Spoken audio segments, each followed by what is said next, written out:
Inventing the Future. Postcapitalism and a World Without Work. By Nick Srnicek and Alex Williams. Introduction. Where did the future go? For much of the 20th century, the future held sway over our dreams. On the horizons of the political left, a vast assortment of emancipatory visions gathered, often springing from the conjunction of popular political power and the liberating potential of technology. From predictions of new worlds of leisure, to Soviet-era cosmic communism, to Afro-futurist celebrations of the synthetic and diasporic nature of black culture, to post-gendered dreams of radical feminism, the popular imagination of the left envisaged societies vastly superior to anything we dream of today. Through popular political control of new technologies, we would collectively transform our world for the better. Today, on one level, these dreams appear closer than ever. The technological infrastructure of the 21st century is producing the resources by which a very different political and economic system could be achieved. Machines are accomplishing tasks that were unimaginable a decade ago. The internet and social media are giving a voice to billions who previously went unheard, bringing global participative democracy closer than ever to existence. Open-source designs, copyleft creativity, and 3D printing all portend a world where the scarcity of many products might be overcome. New forms of computer simulation could rejuvenate economic planning and give us the ability to direct economies rationally in unprecedented ways. The newest wave of automation is creating the possibility for huge swathes of boring and demeaning work to be permanently eliminated. Clean energy technologies make possible virtually limitless and environmentally sustainable forms of power production. And new medical technologies not only enable a longer, healthier life, but also make possible new experiments with gender and sexual identity.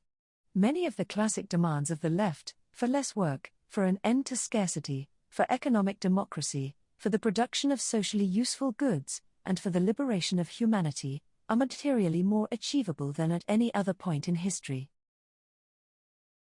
Yet, for all the glossy sheen of our technological era, we remain bound by an old and obsolete set of social relations. We continue to work long hours, commuting further, to perform tasks that feel increasingly meaningless. Our jobs have become more insecure, our pay has stagnated, and our debt has become overwhelming. We struggle to make ends meet, to put food on the table, to pay the rent or mortgage, and as we shuffle from job to job, we reminisce about pensions and struggle to find affordable childcare. Automation renders us unemployed and stagnant wages devastate the middle class, while corporate profits surge to new heights. The glimmers of a better future are trampled and forgotten under the pressures of an increasingly precarious and demanding world. And each day, we return to work as normal, exhausted, anxious, stressed and frustrated. At a planetary level, things appear even more ominous. The breakdown of the global climate continues unabated, and the ongoing fallout from the economic crisis has led governments to embrace the paralyzing death spiral of austerity. Buffeted by imperceptible and abstract powers, we feel incapable of evading or controlling the tidal pulsions of economic, social and environmental forces. But how are we to change this? All around us, it seems that the political systems, movements and processes that dominated the last 100 years are no longer able to bring about genuinely transformative change. Instead, they have forced us onto an endless treadmill of misery. Electoral democracy lies in remarkable disrepair. Center-left political parties have been hollowed out and sapped of any popular mandate. Their corpses stumble on as vehicles for careerist ambitions. Radical political movements bloom promisingly but are quickly snuffed out by exhaustion and repression.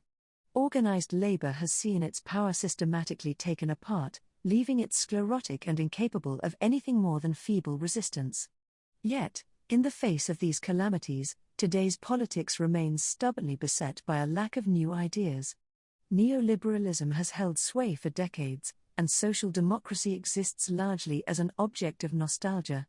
As crises gather force and speed, politics withers and retreats.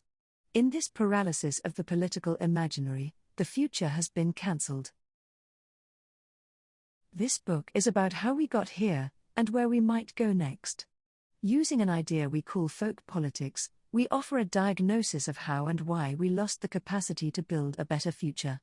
Under the sway of folk political thinking, the most recent cycle of struggles, from anti-globalization to anti-war to Occupy Wall Street, has involved the fetishization of local spaces, immediate actions, transient gestures, and particularisms of all kinds. Rather than undertake the difficult labor of expanding and consolidating gains, this form of politics has focused on building bunkers to resist the encroachments of global neoliberalism. In so doing, it has become a politics of defense, incapable of articulating or building a new world. For any movement that struggles to escape neoliberalism and build something better, these folk political approaches are insufficient. In their place, this book sets out an alternative politics, one that seeks to take back control over our future and to foster the ambition for a world more modern than capitalism will allow. The utopian potentials inherent in 21st century technology cannot remain bound to a parochial capitalist imagination, they must be liberated by an ambitious left alternative. Neoliberalism has failed, social democracy is impossible, and only an alternative vision can bring about universal prosperity and emancipation. Articulating and achieving this better world is the fundamental task of the left today.